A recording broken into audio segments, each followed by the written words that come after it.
Nolan, good to see you. Such an important story today.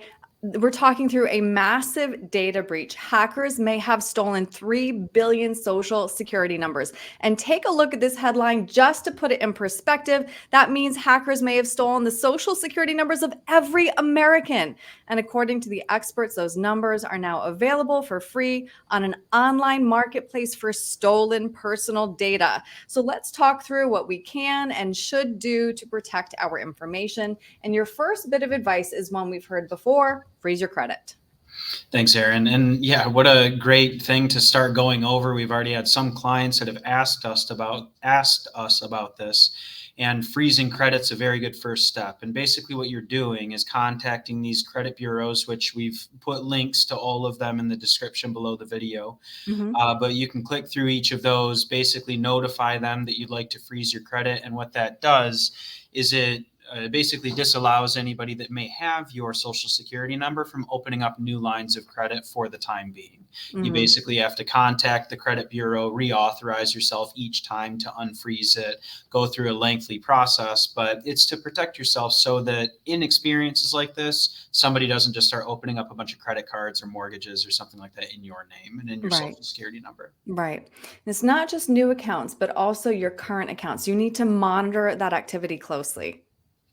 Yeah, and monitoring activity. A lot of people get email notifications through different softwares that they may register for, different, maybe different organizations that they may be part of through their credit union. If you get a breach of data, they may send you an email. So those are always good notifications, but you will also want to periodically pull your credit report and make sure that there's no suspicious activity. So it's a good activity to do. You don't have to do it very frequently, but especially when your data may be compromised in a situation like this, it might be prudent just to check that nobody's doing it. Definitely worth the time.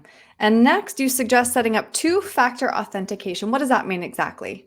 So two-factor authentication is that pesky login when you're putting in your username and password, and then you get to that next screen, and then they send you a text. That two-factor authentication basically just verifies that you are who you say you are in another more secure way through a personal device that you've registered with each login you have.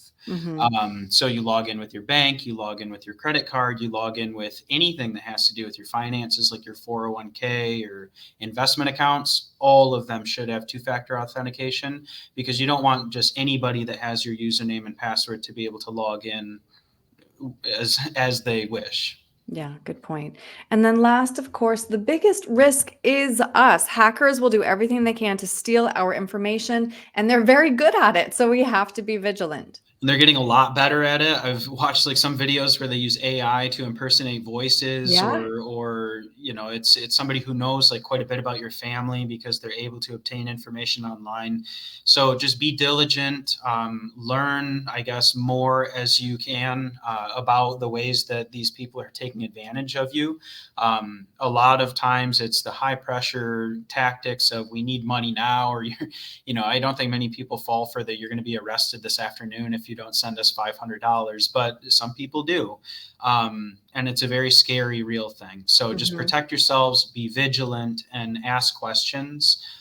Confer with family members, have a trusted person dealing with your finances. All of those things are good practices. Yeah, they absolutely play on your emotions. Good point. Nolan, if somebody has questions about anything we've covered, or just to make sure that their financial information is secure, what's the best way to reach you?